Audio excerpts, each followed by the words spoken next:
Jesus expects belief, doesn't he?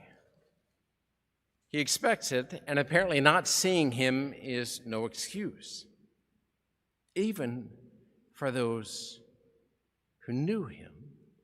Belief is hard. He expects belief, but my goodness, belief isn't easy, as it's described here, and as perhaps we know ourselves. Look how hard it is, even for those who are close to him. And look what gets in the way for the two disciples today. They're described as moving away from Jerusalem, away from the community of Jesus' followers. They had set a course they reversed after encountering and believing in Jesus. They were moving in this direction, encountered him, came to believe in him, and reversed their direction and went the other way. The disciples, in their unbelief, were going the wrong way. There's the first quality that emerges, unbelief, moving in a direction that is apparently wrong. And then he questions them, and they stopped. And how are they described? As downcast, as sad. There's another quality that emerges.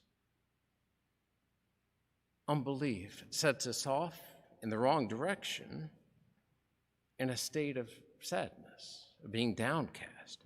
And then the disciples give voice to the reason. Jesus, he was a prophet, a mighty prophet. We might interject, just a prophet. Jesus was a prophet. But we were hoping that he would be the one to redeem Israel. And he's dead, and his body's been taken away. Their hopes did not match up with the reality that God provided for them, which was beyond their limited imagination. They clung to their ideas and were disappointed when God went beyond what they could see. But we were hoping that he would be the one to redeem, to save Israel. From what, we might ask? From the Romans, likely, not from death.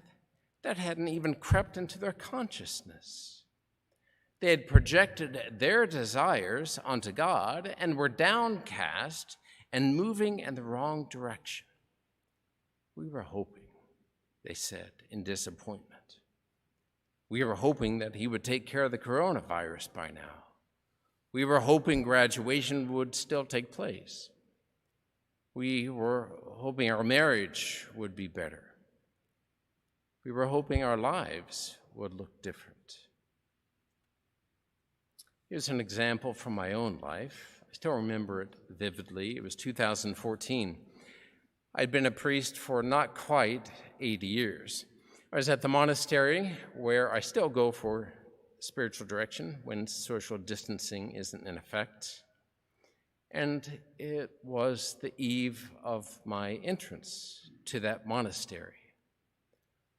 I'd been thinking about religious life for many years, and the Archbishop had given me permission to go. I was in spiritual direction, talking with my director, a priest, about my desire for God. And he picked up on that theme and said that intimacy with God has something to do with allowing God to love us. It's good. Take the term God in its deeper sense. God is life, love, truth, goodness, beauty itself. Intimacy with God has something to do with allowing truth, goodness, beauty, love itself to love us. I typically finish the time of direction with confession, and I had examined my conscience that day.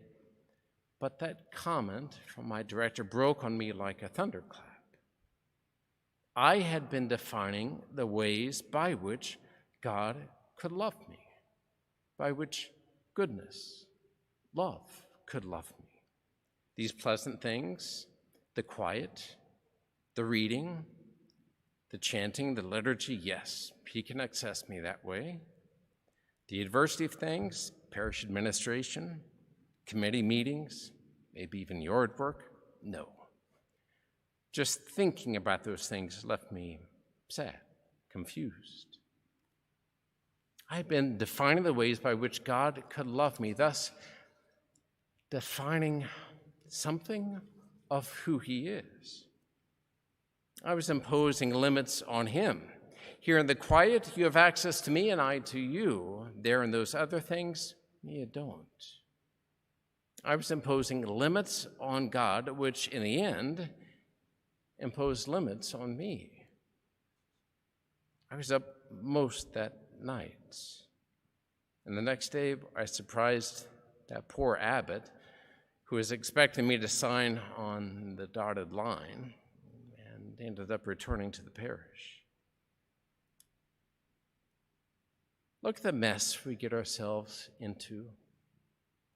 We begin by defining God down to meet our expectations, which vary according to time, place, circumstances, moods.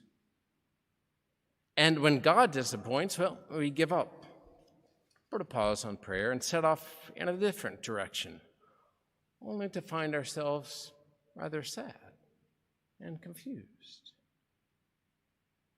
And the way out? Our story suggests the way out comes through a living voice that interprets the scriptures, a voice that we can hear with our ears. And it comes by the ritual action of the breaking of bread, which apparently has the capacity to help us see Jesus, to see how he expands the hopes and horizons of our lives, setting us off in a better direction.